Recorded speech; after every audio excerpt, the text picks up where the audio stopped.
Right, ladies and gentlemen, azvina kumira zvakanaka. Vakomana pavhurwa hombe South Africa iko zvinezvi. Chivayo and his South African accomplice arrested for possession of gold worth 15 million. Ndo situation iripo iko zvinezvi. Tinogara tichizvitaura kuti kana uchinge wabata mari, isa mari yako muhomwe, usaise mari pamuromo.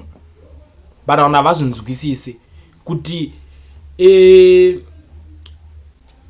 mari haipedza chibalance, asi chibalance ndo chinopedza mari. So this young man vaibuda, ndo inozati nyaya yeinternet dzakati kuuya uda kubelievisa vanhu mbinga vachionekwa tumavidhio towo mukanyazotutera painternet iko zviri makasecherezva unotoona vachitenga zimotenda zvodii.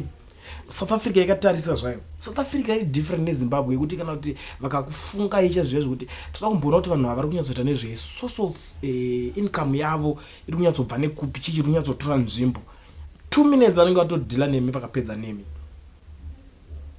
Manyemwe nemunyama zvisiyani. Ndo situation yandiri kusangana nayo pano. Nyaya yangomuka zvinhu zvakachinja, situation zvinhu zvakangodhabhura. South African authorities have confirmed the arrest of Zimbabwean and his local accomplice after they were found with in possession of gold bullions worth 15 million rands in the neighboring country.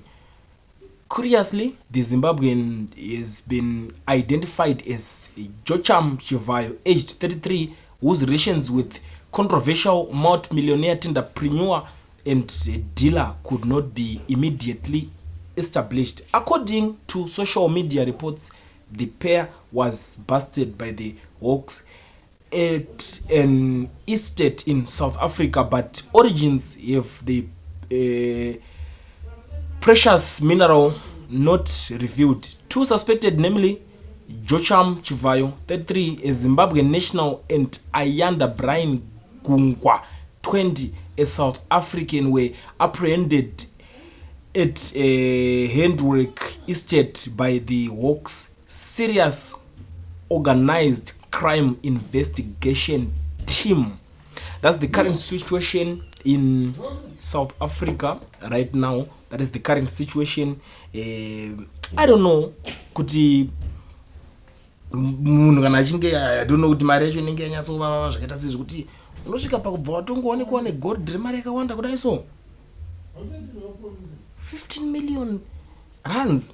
It's a lot of money, guys, but I don't know kuti nyaya munoiona sei yende. Vanhu vari kutobvunza kuti munhu uyu isame brother na Chivayo uyu wenoisy wemuZimbabwe orochi. I don't know kuti vanhu vari kumunyawo zvibatanidza but pari kunze relationship chacho haisati yanyatsobudiswa, asi vamwe vari kunyatsoita kuti ndiye munin'ina wacho. Vamwewo vanenge vachiziva, pamwe i-cousin kana kuti ichii, but according to this newspaper harina kubuditsa kuti munin'ina wacho chaichai kana kuti chii, budewo remunin'ina pakuti chii kana kuti pasurname, because at the end of the day vanhu kungoona mune surname yakafanana, you know what it means. Ndo nyaya iripo hama dzadiwa iri kuitika. Saka vakomana vacho vabatwa vambotorwa. Andoziva kuti muna zvakawanda zvekutaura. You tell me what you think in the comment section. Munoionawo sei nyaya iyoyi. Kana muchingopedza kulike chete mobva mandiudzawo maonero enyu.